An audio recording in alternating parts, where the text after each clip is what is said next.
السلام علیکم ناظرین، پروگرام پریس کے ساتھ میں ہوں افضل ایوبی۔ ناظرین، ملک میں سیاسی اور معاشی عدم استحکام، ڈالر کی اڑان، بجلی بحران، IMF کا پیکج اور ملکی حالات، وفاقی بجٹ اور ٹیکس نظام، حکومت کی کامیابی یا ناکامی، اس پر آج گفتگو کرنے کے لیے میرے ساتھ اسٹوڈیو میں موجود ہیں محمد اویس صاحب۔ آپ FCA ہیں اور کونسل ممبر ہیں ICAP، سابق صدر ہیں لاہور ٹیکس بار کے۔ اویس صاحب، کیونکہ آپ نے آج بہت دیر بعد ہمیں ٹائم دیا ہے، میں کوشش ہوگی اپنے ناظرین تک آپ کی وہ باتیں پہنچاؤں جو وہ سننا چاہتے ہیں۔ یہ موجودہ حکومت آئی تھی، جو پیچھے سابقہ بحران تھا، معاشی بحران، ایک آواز تھی مہنگائی کی، لیکن 3-4 ماہ گزرنے کے بعد آج تک معاشی بحران بڑھتا جا رہا ہے۔ اس کے اصل وجوہات یہ عالمی تناظر میں دیکھیں تو جو مالیاتی ادارے ہیں ان کی وجہ سے ہیں، یا رشیا اور یوکرین کی جو جنگ ہے اس کی وجہ سے ہیں؟ عجیب صاحب، ایک تو سب سے پہلے شکریہ، آج آپ نے موقع دیا مجھے بات کرنے کا، اور دوسری جو چیز ہے، ہمارے ملک میں جو اس وقت مسئلہ چل رہا ہے وہ آج کا نہیں ہے۔ پہلی بات یہ ہمیں سب کو سمجھنی ہے کہ یہ مسئلہ 70 سال کا ہے۔ جو چیزیں ہم نے، جو کچھ پاسٹ میں ہم جو کچھ آج تک کرتے آئے ہیں، آج ہم اس انتہا پر پہنچ گئے ہیں کہ آج ہماری حالت، یعنی ہم آج کی کل کی صورتحال میں صرف آپ کو بتا رہا ہوں کہ آپ کی بینکوں کی LCs بھی اب شاید ایکسیپٹ ہوں گی کہ نہیں ہوں گی۔ لوگوں کو یہ فیئر ہے کہ اچھا امپورٹ کوئی چیز کرنی ہے تو ڈالر دے سکتے ہیں یا نہیں دے سکتے۔ لوگ مارکیٹ میں انسرٹینٹی اتنی زیادہ ہو گئی ہے کہ ہر آدمی اب روپی سے زیادہ ڈالر کی طرف کوشش کر رہا ہے، کیونکہ اسے سمجھ نہیں آ رہی کہ اچھا یار کل ہوگا کیا۔ تو ہمارا ملک اس وقت وہ پہنچ چکا ہے۔ اگر میں اس کی وجوہات دیکھوں تو وجوہات تو بھائی پہلے دن سے ہیں ہمارے ملک کی۔ اگر آپ صورتحال کبھی بھی کوئی سال اٹھا لیں بجٹ کا، تو ہمارے ایکسپینسز زیادہ ہیں، انکم کم ہے۔ ہم ہر سال قرضہ لیتے ہیں اور قرضہ بڑھتا جاتا ہے، بڑھتا جاتا ہے، بڑھتا جاتا ہے۔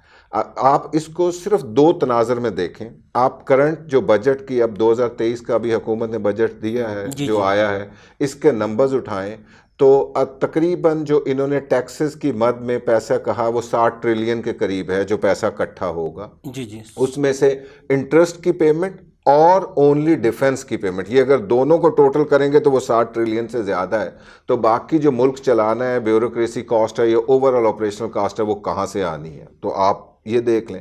دوسری طرف جو آپ کی امپورٹ ہیں وہ ایکسپورٹ کی نسبت 3 گنا زیادہ ہیں۔ تو اور آپ کو ظاہر ہے امپورٹ جتنی ہوتی ہے وہ ڈالرز میں ہوتی ہے، تو ڈالر تو جو آپ کے پاس آتا ہے وہ ایکسپورٹ کے بدلے آتا ہے۔ وہ 28 بلین کا ٹارگٹ ہے اس وقت، 28 بلین ڈالر کا، کہ جی اتنی کی ایکسپورٹ ہوگی، کوئی 75 بلین ڈالر کی امپورٹس ہوتی ہے، 10-15 بلین ڈالر کی آپ کی فورن ریمیٹنسز آتی ہیں جو امپلائیز جو آپ کے باہر ورکر کام کر رہے ہیں، تو باقی ڈالر کہاں سے آنے ہیں؟ تو یہ ایک ایسی چیز ہے جو ہر سال کٹھی ہوتی آ رہی ہے، تو آپ کو اس ٹائم کے اوپر تو آپ کا دنیا کے اوپر اعتبار جو ہے وہ آپ کے اوپر بالکل کم ہو چکا ہے، کوئی پیسے دینے کو تیار نہیں ہے۔ کل آپ کے جو مارکیٹ کے اندر جو فورن بانڈز ایشو ہوئے تھے، جو $100 کا بانڈ ہے اس کی پرچیز پرائس $50 ہو گئی ہے، کیونکہ ان کو لگ رہا ہے کہ پتہ نہیں یہ ڈالر انکیش کر کے گورنمنٹ آف پاکستان پیسے بھی واپس دے سکتی ہے یا نہیں دے سکتی۔ تو اس صورتحال تک ہم پہنچ گئے ہیں کہ گورنمنٹ کی کریڈیبلٹی ختم ہو چکی ہوئی ہے، ملک کے اندر زر مبادلہ ہے نہیں آپ کے پاس، امپورٹ کرنے کے لیے پیسے نہیں ہیں آپ کے پاس۔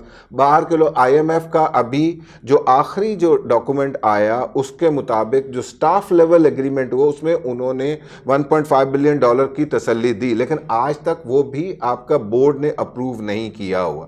کیونکہ اچھا، یہ ایک چیز جو سب سے زیادہ سمجھنے والی ہے جو آج کے دور کی ٹائم کی، اس ٹائم کی اگر میں بات کروں، ایک تو میں نے آپ کو کہا کہ یہ سارا ٹائم جو ہے وہ اکٹھا ہو کے آیا، وہ ساری چیزیں آئیں، لیکن آج آپ کی حکومت کون سی ہے؟ IMF کس کے ساتھ بات کرے؟ کون سی حکومت ہے جو آگے لے کے چلے گی آپ کی؟ کیونکہ جب تک حکومت مستحکم نہیں ہوتی، کوئی آدمی آپ کے ساتھ بات کرنے کو نہیں، تیار کرنے نہیں کے لیے ہوتا, تیار نہیں کوئی ہے. چیز نہیں ہوتی, اس کو یہ نہیں پتا ہوتا کہ کل کو کون لے کے چلے گا جی، اس جی. سارے کو, تو جس کی وجہ سے انسرٹنٹی والی فضا آ گئی ہے. یعنی اس وقت سمجھا یہ جا رہا ہے کہ حکومت ہی کوئی نہیں, پریکٹیکلی یہ ہو گیا. ٹھیک ہے, وہ فائنانس منسٹر آپ کے فیڈرل کے ہیں, لیکن کیونکہ یہ جو ریسنٹ اگر آپ انتخاب دیکھیں, پنجاب کا جو انتخاب ہوا اور اس کے بعد کیونکہ جو فیڈرل والی پارٹی تھی اس کو ووٹ بہت تھوڑے ملے, جب تھوڑے ملے تو اس کی بنیاد کے اوپر باہر کی دنیا تو یہ ازیوم کر رہی ہے کہ اچھا فیڈرل کی گورنمنٹ کے اوپر لوگوں کا اعتماد نہیں ہے اور ٹرسٹ نہیں ہے, تو اس کا مطلب ہے کہ فیڈرل کی گورنمنٹ نہیں چلے گی آپ کی. جب نہیں چلے گی تو ہم ان کے ساتھ کیا ڈیل کریں اور کیا کریں. تناظر میں تو اس ایسے نے نظر آتا ہے. سب کچھ یہ کر دیا کہ آپ کے اگلے دن سے سٹاک مارکیٹ اور ڈالر جو ہے وہ دونوں چیزیں جو ہیں وہ آپ کے کنٹرول میں نہیں ہو, وہ ساری چیز ہوگی. تو اس کو ظاہر ہے حکومت کی اپنی مسائل اپنی جگہ, کیونکہ یہ جب حکومت آئی, میں یہ بالکل نہیں کہہ رہا کہ ان کو کوئی اچھا ماحول ملا تھا اور یہ لے کے چل رہے ہیں اور ساری خرابی اس کی وجہ سے نہیں. ہمارا تو جو پچھلی حکومت ملی تھی اس کو بھی پیچھے ورثے میں یہی کچھ ملا تھا, یعنی اسی طرح ملا تھا, اس نے وہ لے کے چل رہے تھے. اس کے بعد جب وہ گئے تو انہوں نے آخری ٹائم کے اندر جاتے ہوئے جو کچھ کیا اس نے ملک کو اور زیادہ خراب کر دیا. یعنی پیٹرول کی پرائس کو اتنا عرصہ جو لاک رکھا اور وہ ساری چیز رکھی, تو اس میں اگر میں ایک چیز 100 روپے کی خرید رہا ہوں, 90 روپے کی یا 80 روپے کی بیچ رہا ہوں, 20 روپے اپنی جیب سے ڈالتا جا رہا ہوں, اور ملک کی صورتحال یہ ہے کہ ملک کے پاس پیسے نہیں ہے, تو میں کیا کر رہا ہوں, میں اس کا مطلب قرضہ ہی دے کے ڈالی جا رہا ہوں. تو میں تو یہ ملک کے ساتھ تو پھر سنسیئر نہیں ہوں, میں صرف اپنی کرسی کے ساتھ سنسیئر ہوں, میں سیاست کر رہا ہوں, میں ساری چیز کر رہا ہوں. ٹھیک ہے, اس کے بعد یعنی اب جو چیز آ گئی, اب اس حکومت کو اگر دیکھیں تو مجھے بتائیں کہ 3 مہینے تو ہو گئے, اسٹیٹ بینک کا گورنر تو آج تک آپ کا لگا نہیں ہے. آپ اسٹیٹ بینک کے گورنر کو آج تک آپ اپوائنٹ نہیں کر سکے, جو آپ کا مین ادارہ ہے, جس نے فسکل پالیسی دینی ہے, جس نے ساری چیزیں لے کے آنی ہے, تو آپ اس کے اوپر کنٹرول نہیں کر رہے. تو اس کی اپنی یعنی آپ کہہ لیں صرف یہ نہیں ہے کہ مسائل ہیں, ہم شاید نااہل بھی ہیں, ہم ساتھ ساتھ جو ہیں ہم چیزوں کو کر نہیں رہے, وہ ساری چیز نہیں ہو رہی نا, جو اوپر سے آپ کہہ لیں مسائل ہمارے لیے آپ کہہ لیں ہر طرح کی چیز ہو گئی.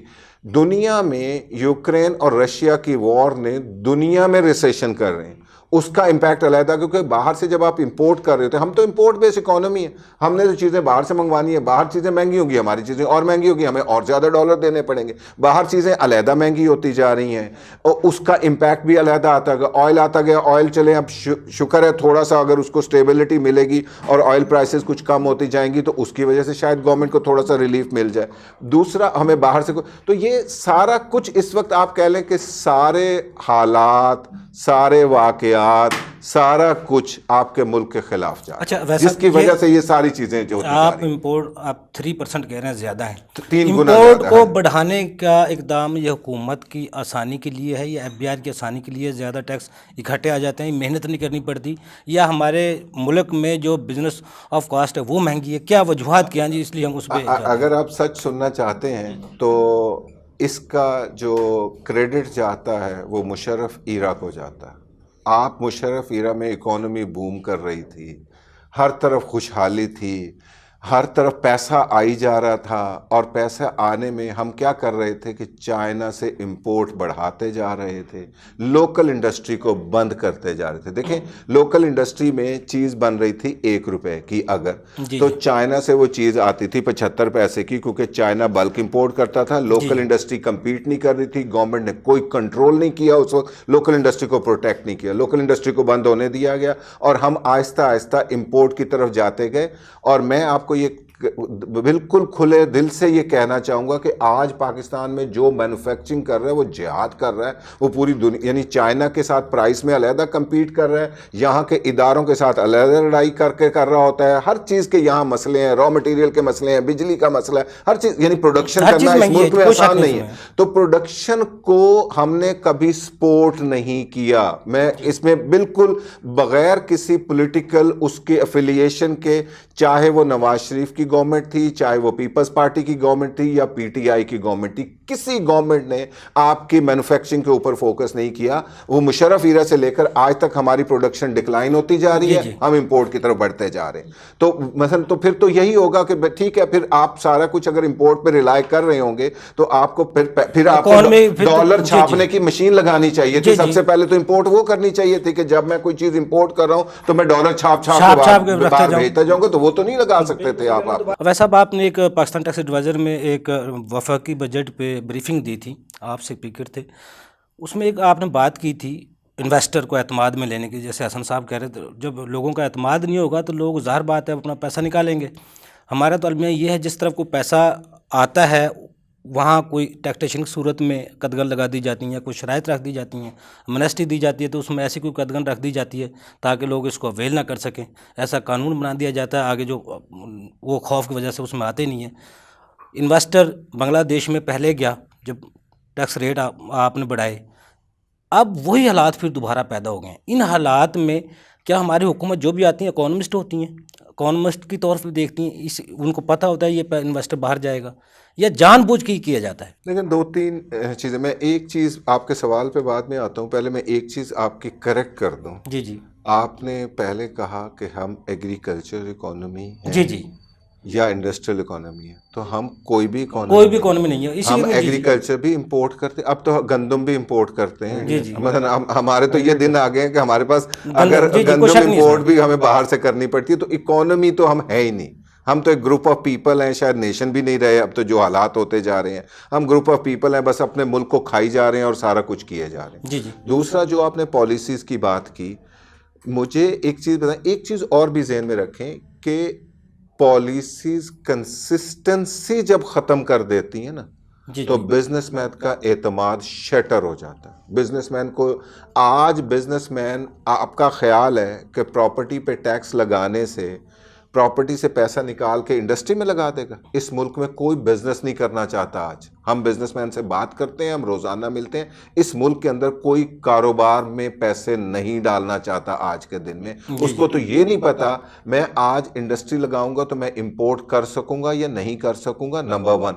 کل کو گورنمنٹ سے کوئی اپروول لے لی تو نیب میرے پاس آئے گی کہ نہیں آئے گی. یعنی آپ کا میرے کوئی گورنمنٹ کے ساتھ کانٹریکٹ کر کے میں نے کوئی انڈسٹری لگا دی, ایون پاور پروجیکٹس والوں کے ساتھ تو گورنمنٹ نے کانٹریکٹ کیے, اس کے بعد نیب بھی ساری انہی کے اوپر آ گئی. تو یعنی آپ کوئی بھی کانٹریکٹ کرتے ہوئے 10 دفعہ سوچیں گے کہ آپ نے اس میں رہنا ہے کہ نہیں رہنا اس ملک کے اندر. دیکھیں, جس بزنس مین ہوتا ہے اس کے پاس پیسے ہوتے ہیں, اس کے لیے پوری دنیا اوپن ہوتی ہے. اس کو اپنا بزنس چلانا ہے, اس کی لائلٹی اپنے بزنس سے پہلے, جہاں اس کو بینیفٹ ملے گا, سے بعد میں ہے.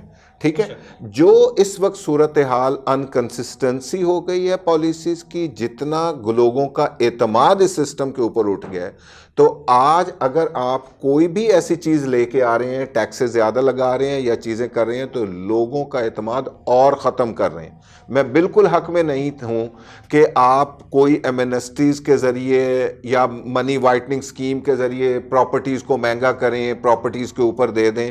وہ اس ٹائم کی غلطی تھی, اور آج جو کچھ کیا وہ آج کی غلطی ہے, کیونکہ آج آپ نے دوبارہ 360 ڈگری کا یو ٹرن لے لیا. آپ نے ایک گورنمنٹ کچھ کرتی ہے, دوسرا سمجھتا ہے کہ نہیں اس کی جو چیز ہے اسے تو بالکل ہی ختم کرنا ہے اور میں نے دوسری طرف چلے جانا ہے. تو بزنس مین کہتا ہے یہ کون سا ملک ہے یار, ایک سال بعد اب دوسری گورنمنٹ آ جائے گی تو ایک سال بعد وہ پتہ نہیں کیا کرے گی. اس کا مطلب ہم تو سارا کچھ چینج کر رہے تھے. پالیسیز جو ہوتی ہیں وہ کنسسٹنٹ ہوتی ہیں, وہ حکومت بدلنے سے بھی پالیسی, یعنی پالیسی کم از کم آپ کو 10 سال کی ایک پالیسی دینی ہوتی ہے. اسی لیے تو پوچھ رہا ہوں, حکومت جو بھی آتی ہے اکانومسٹ بن کے آتی ہے, اور سیاست ساری اکانومسٹ ہوتی کوئی نہیں ہے. اصل میں ہر بندہ یہاں پہ اکانومسٹ ہوتا ہے, ہر بندہ سمجھتا ہے کہ جو میں کہہ رہا ہوں وہ ٹھیک ہے. ہمارا تو المیہ یہ بن گیا ہے کہ ہمارا جو بندہ سیٹ کے اوپر بیٹھتا ہے وہ سمجھتا ہے کہ میرے سے بڑا اکانومسٹ کچھ, میں سب کچھ ہوں, اور جو میں کہوں گا وہی ہونا چاہیے. تو وہ نہ دیکھیں, جب اکانومی آتی ہے, کوئی بات ہوتی ہے, ہر جگہ پہ تھنک ٹینک ہوتے ہیں, اکانومسٹ ہوتے ہیں, ٹیکنوکریٹس ہوتے ہیں. کون سی گورنمنٹ میں کون سا ٹیکنوکریٹ بیٹھا تھا, پچھلی گورنمنٹ میں کون سا تھا یا اس گورنمنٹ میں کون سا تھا, کون ایڈوائزر ہے, کون چیز ہے, وہ خود جو چیز ہو رہی ہے وہ کر رہے ہیں, اور وہ ایڈہاکزم کے اوپر چل رہے ہوتے ہیں کہ اچھا آج یہ ہو گیا, ڈالر یہ ہو گیا, یار کہیں سے پکڑ لو, کوئی چیز کر لو, اس کو نیچے کر لو, صبح کیا ہوگا, صبح کی دیکھیں گے, آج کا دن آج دیکھنا ہے, صبح کے صبح دیکھنا ہے. تو ایسی صورتحال میں اس کو آپ پالیسی نہیں کہہ سکتے کوئی چیز, یہ ایڈہاکزم ہے. جو بجٹ آیا آیا. اس وقت سب لوگ یہ کہہ رہے ہیں کہ اگر یہ گورنمنٹ بھی رہی تو 3 یا 4 مہینے بعد ایک اور بجٹ آ جائے گا, 6 مہینے بعد ایک اور. پچھلے سال میں کتنے بجٹ آئے ہیں؟ اب جو فج کی وہ رپورٹ آئی ہے سر, وہ اس کے مطابق تو پاکستان چوتھے نمبر پہ جا رہا ہے ڈیفالٹ کرنے. اس ایسی صورتحال میں پھر کس طرح میں تو یہی کہہ رہا ہوں نا, اس وقت تو فرینکلی اس وقت آپ ٹوٹل انسرٹن پوزیشن کے اندر ہیں. یس, گورنمنٹ کو کوئی بھی کسی بھی طریقے سے بڑا سٹیپ لینا پڑے گا. سب سے پہلے پولیٹیکل سٹیبلٹی کی بات کرنی پڑے گی. اکنامک سٹیبلٹی اس کے بعد آئے گی. اگر کوئی آدمی یہ سوچ رہا ہے کہ اکنامک سٹیبلٹی پہلے آئے گی اور پولیٹیکل بعد میں آئے گی, تو میں اس سے اتفاق نہیں کرتا. اچھا, پہلے پولیٹیکل سٹیبلٹی آئے گی آپ کے ملک کے اندر, اس کے بعد اکنامک سٹیبلٹی آئے گی. اس سے پہلے کوئی چیز نہیں آنی. صحیح کہہ رہے ہیں. اب ایسا دوسرا جو ڈالر جو ایک دم 222 تک پہنچ گیا ہے, اس کو روکنے کو کوئی ہے؟ اگر آئی ایم ایف, جس طرح آپ پہلے بتا رہے تھے, آئی ایم ایف کا پیکج ابھی تو ہوا میں ہے. ابھی تک تو 1 ارب 17 کروڑ کا جو نعرہ لگایا جا رہا ہے, ابھی تک تو وہ ابھی ہے بھی نہیں, ابھی ہے بھی نہیں ہے, وہ بھی ابھی ہوا میں ہے. تو ایسی صورتحال میں پھر ہم کہاں تک سروائیو کریں گے؟ کچھ نہیں کہہ سکتے. اور ڈالر کو کس طرح روک پائیں گے؟ یہ جو اگلے 1-2 ویک ہیں, یہ مشکل ویک ہیں. آپ کو اس کے اندر سمجھ آئے گی کہ کیا ہونا ہے اس ملک کے ساتھ, اس کا فیٹ کہاں جا رہا ہے اور ڈالر کہاں پہ جا کے رکنا ہے اور کیا ہونے جا رہا ہے. دیکھیں, ڈالر سے زیادہ امپورٹنٹ ہے آپ کی کریڈیبلٹی ملک کی. جی آپ کے ملک کی کریڈیبلٹی جب تک ٹھیک نہیں ہوگی, آپ کل کی ساری انٹرنیشنل مارکیٹ کی رپورٹس اٹھا لیں, آپ کی کریڈیبلٹی نیچے کر دی ہے, اکنامک سٹیبلٹی نیچے کر دی ہے. جب تک وہاں ٹھیک نہیں ہوگی, ڈالر کیسے رک سکتا ہے؟ کیا مثلا کیا ان کے پاس کون سی ایسی جادو کی چھڑی ہے؟ وہ آئل امپورٹ کرنے کے لیے کسی دوست ملک نے, وہ آج کی نیوز آپ نے دیکھی ہوگی کہ وہ مفتاح صاحب نے آ کے کہا کہ جی کسی نے ہمیں کمٹ کر دیا. یعنی ہم تو ادھار لے کے خوش ہونے والے لوگ ہیں. اچھا, اب ایسی صورتحال میں جیسے اسحاق ڈار صاحب تھے, کیونکہ وہ تاجر بھی تھے, وہ آرٹیفیشل مینجمنٹ آف اکانومی پہ انحصار کرتے تھے, اس کو تجربہ رکھتے تھے. ایسی صورتحال میں آرٹیفیشل اکانومی مینجمنٹ وہ چل سکتی ہے؟ لیکن تھوڑا بہت ٹیمپریریلی آپ کرتے ہیں, اس کے اندر ٹیمپریریلی کر سکتے ہیں سبجیکٹ ٹو. لیکن ود ڈیو ریسپیکٹ, میں سارے پولیٹیشین سارے میرے لیے تو قابل احترام ہے, ہمارے ملک کے وہ چلا رہے ہیں, لیکن اس وقت آپ کے پاس کوئی ٹیم نہیں ہے جو اس طرح کو کوئی کام کر سکے. ویسا حل کا سلوشن کیا ہے؟ یہ بجلی بحران بھی ہے, ڈالر کی اڑان بھی ہے, اور جو معاشی عدم استحکام ہے, ان کو کنٹرول کرنے کے لیے سلوشن بھی تو ہونا چاہیے. جس طرح انکم ٹیکس آرڈیننس 2001 کہتا ہے حکومت اور ٹیکس پیئر دونوں پارٹنر ہیں, اور دونوں پارٹنر کو ملانے والے ٹیکس بارز ہیں, آئی کیپ ہیں, جو بھی ٹیکسیشن سے ریلیٹڈ ہیں, ان لوگوں کو حکومت کو ساتھ بٹھانا چاہیے, کچھ حل تو نکالنا چاہیے. لیکن وہ سیاست میں سب ہیں, اکانومسٹ بھی سب ہیں, لیکن سلوشن کی طرف کس طرح جایا جا سکتا؟ دیکھیں, پہلی بات تو یہ ہے کہ پریکٹیکل بات ڈیفرنٹ ہے, کتابی بات ڈیفرنٹ. جی پریکٹیکل تو اس وقت جو ملک کے حالات ہیں, اسٹیپ نمبر 1 پولیٹیکل سٹیبلٹی. میں بار بار کہہ رہا ہوں پولیٹیکل سٹیبلٹی, اس کے بغیر یہ کچھ نہیں ہونا.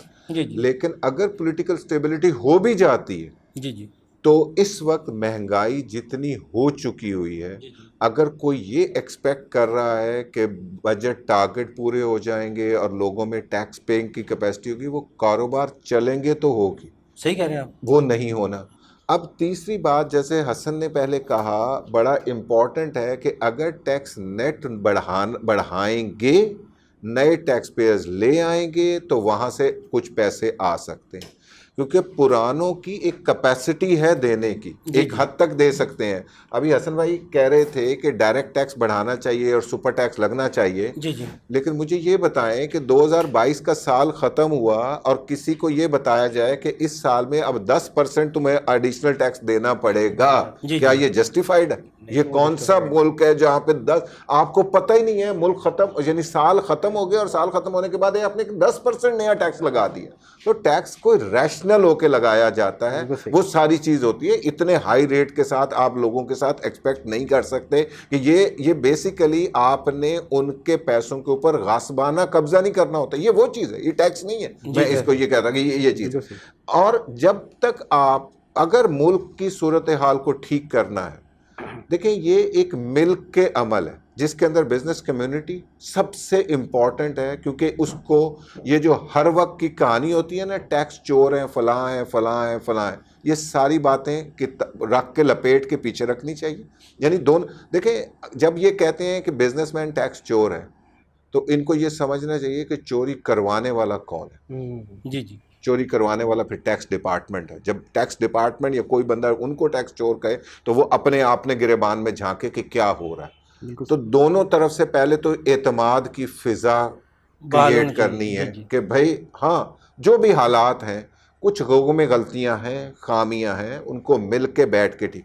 اس میں رول آ جاتا ہے پروفیشنلز کا, جی آپ کے وکلا کا, آپ کے چارٹرڈ اکاؤنٹنٹس کا, جو ٹیکس پریکٹیشنرز ہیں ان کا. اس کے اندر ٹیکس بارز کا رول ہے, انسٹیٹیوٹ آف چارٹرڈ اکاؤنٹنٹس کا رول ہے, institute of cost and management accountant, جتنی پروفیشنل باڈیز ہیں ان کے ساتھ مل کے بیٹھنا پڑے گا. گورنمنٹ کیا بجٹ بناتی ہے, خود بنا لیتی ہے, بیٹھ کے وہ ساری چیزیں کر اکاؤنٹس لیتی میں ہیں. تو یہ فائدہ دے سکتی ہیں, لیکن سیاست تو ان کا کام نہیں ہے. ٹیکس پیئر تو سیاست نہیں کرتا.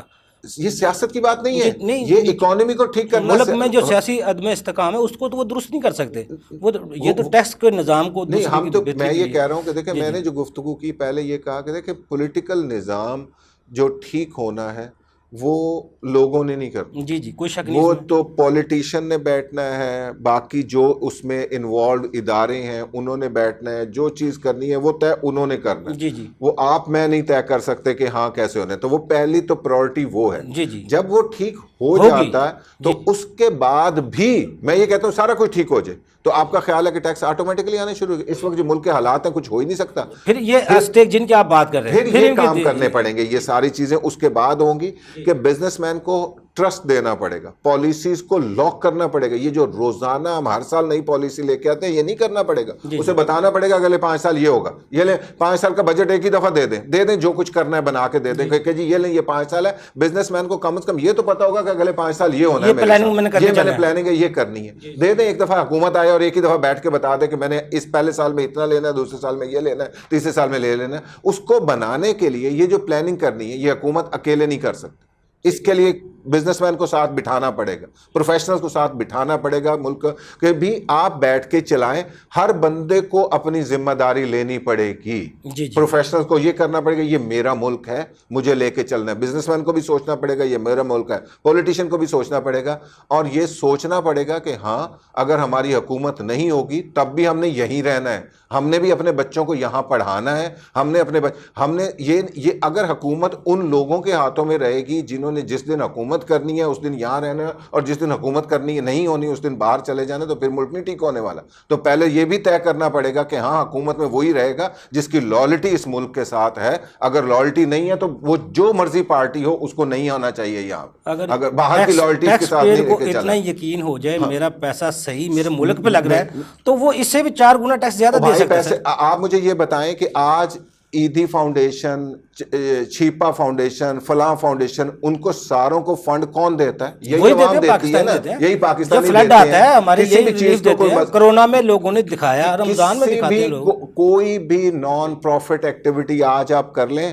آپ کے لوگ کھڑے ہو جاتے ہیں اور اس کی پوری ہیلپ کر رہے ہوتے ہیں. تو یہ وہی لوگ ہیں.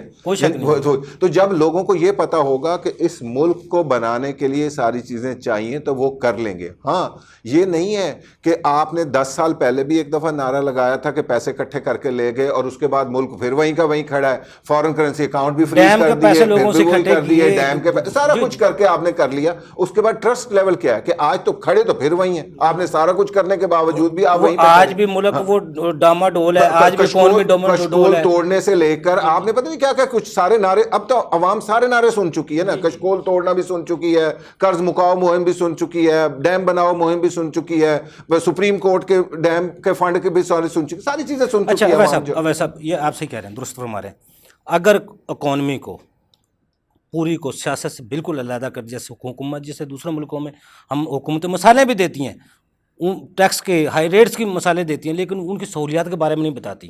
لیکن ان کی اگر دیکھا جائے تو اکانومی اور سیاست بالکل علیحدہ ہے. ہمارے ملک میں یہ نظام ممکن ہے؟ ابھی تو نزدیک جو ہمارا سٹرکچر ہے اس کے اندر پاسبل نہیں ہے.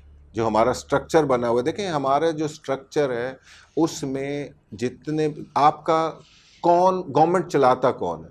Elected politicians. جی